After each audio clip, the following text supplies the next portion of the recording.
Platinum Games has done a lot of good games, like Mad World on the Wii, Metal Gear Raiden, Nier Auto Racing, and The 100 Wonderful Men. But for my money, the best game they ever did was Devil May Cry 5, and what's messed up about me saying that is that they didn't actually make that game. Bayonetta is the game that put Platinum on the map. Directed by Hideki Kamiya, who did the original Devil May Cry, it was the spiritual successor that stomped on the original.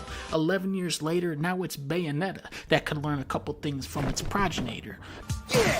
Bayonetta 3 has some of the craziest shit ever in a Platinum game, which is saying a lot. You do a naked dance on top of a spider who is crawling over skyscrapers. You battle a werewolf in Paris and summon a giant frog with boobies that can make it rain blood by singing, and play as a giant rainbow cat digging for water in ancient Egypt. At one point, Bayonetta gains the ability to turn into a fucking choo-choo train. But sadly, Bayonetta 3's greatest achievement is how it takes such creative ideas and makes them boring, with Michael Bayonetta-style storytelling. I never go into a Japanese video game expecting the story to make sense, but I do want to be entertained. Bayonetta 3 has the most cutscenes of any game in the series, but also the least story of any game in the series. There is a lot of punching and explosions, but very little levity or characterization or twists. In this one, Bayonetta goes into the multiverse like Spider-Man, except this time, it's fucking boring. Each universe has its own Bayonetta, except you don't ever talk to them. They just show up and die, and then you fight the green Gloober monster in every dimension. The storyline is that Bayonetta has to give 5 orbs to a man, and then she does. I realize I sound insane saying this to people who didn't play the game, but this story takes itself way too seriously. Yes, it has a frog with boobies, but the writers hate that.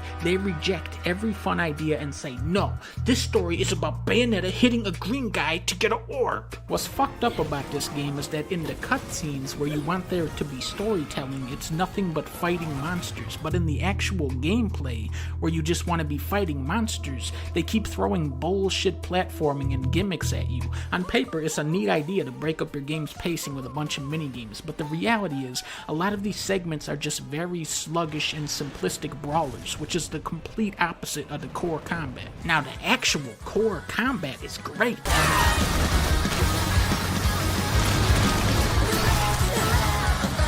It's fast and smooth, it's intuitive to control with hundreds of flashy combo routes to go down and express yourself. Bayonetta has 8 weapons that she can mix and match with 12 different demons. The possibilities are just insane.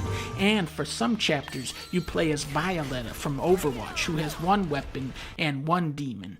But he's really funny. As far as I know, Bayonetta 3 is the only game where you can drop a building on a dude mid-combo and the building sprouts arms and starts beating the shit out of people.